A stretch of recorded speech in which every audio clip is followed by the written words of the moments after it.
आल्या कट्ट्या कट्ट्या काढून शिजवून ठीक आहे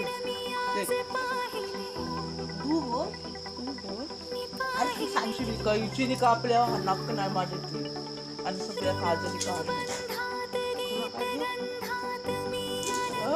तुला काय व्यवस्थित ढवळून घेतलं जाईल आणि त्याच्यानंतर त्याला शिजण्यासाठी वापरायचं ठेवलं जाईल.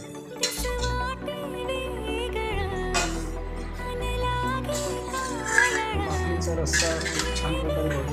माकडी दोन प्रकारामध्ये एक असते ती खूप जाड असते आणि दुसरी ही पातळ असते. पातळ माकडी शिजायला चांगली लागते. पातळ माकडी शिजायला चांगली लागते.